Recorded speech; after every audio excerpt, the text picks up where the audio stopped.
My front shin's gonna go across the block with my foot hanging off, and my buttocks is gonna go on the block underneath my right side. Now, two ways to, and I'm facing you, I'd like you to be facing forward, but I'm facing you just to make it a little bit easier for you to see here. The front ankle dorsiflex by pulling it back towards the block, and the back ankle, what you'll do is you'll have it dorsiflexed, but pull your body back. So what I'm doing is, like that action, you remember how you pulled the mat like this?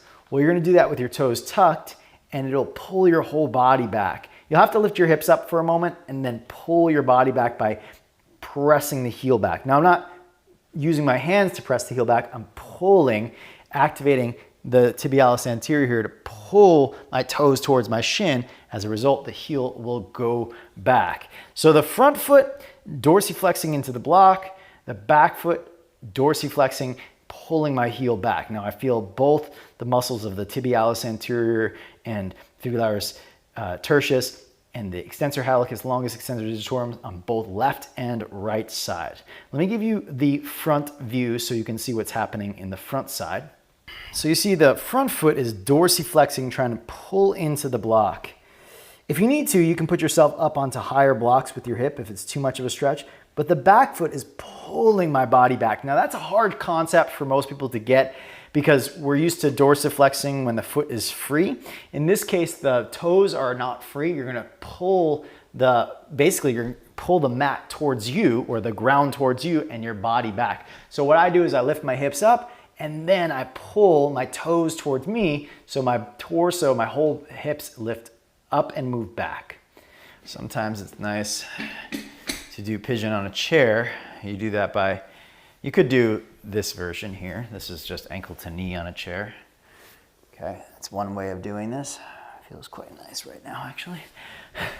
But another way of doing this, what I was thinking of, is you place your shin across the chair, hold on to the chair with your hands, and slowly your left knee can go down onto blocks, or if you have the range of motion, which is quite deep, onto the ground. So I suggest blocks for most, especially if you don't know.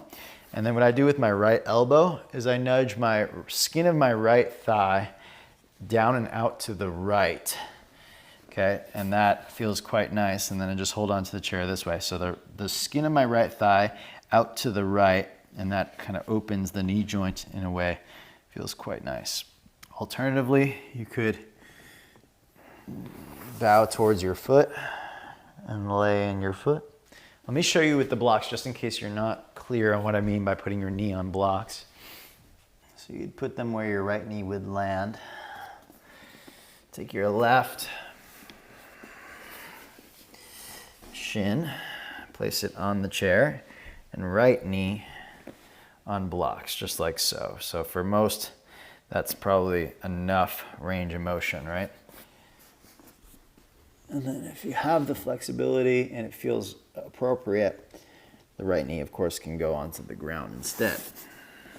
I like to have the left foot just a little off of the chair, and the left elbow, again, you can, especially if you have a chair with a back, you can hold with your hand and then press the skin of the left knee out to the left. And that can help keep the knee joint open on the inner knee there. The medial meniscus tends to get a little pinched in this posture, or pressure gets put in it, or perhaps you might feel it in collateral ligament, the LCL. The lateral ligament of the knee might get overstretched a little bit, or the inner medial meniscus might get pinched a little bit in your pigeon posture. So if that's the case, pressing your inner knee and skin of your thigh out to the side, I have found, even though it's really just manipulating the fascia, it seems to really relieve pressure in the knee for myself, but also for a lot of people that I've worked with. And then let's put our shin onto a block so that the ankle is hanging off of the block. Now with your back toes, here's where you're really gonna find the stretch.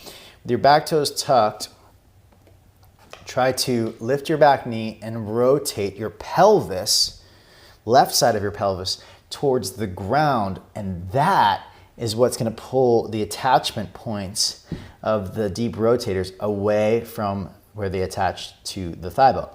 Okay, so I rotate the left pelvis down, and I actually have my right elbow here kind of pushing my right knee out as I rotate the left side of the pelvis down. And because the tendency is, well, the thigh bone wants to go with the left side of the pelvis, and that's because those muscles, the deep rotators, are attached like that. So now I'm going to suggest to stretch a little bit deeper. You take the left forearm down, becomes a little bit of a twist of the spine, but it'll help rotate the pelvis away from the right thigh bone.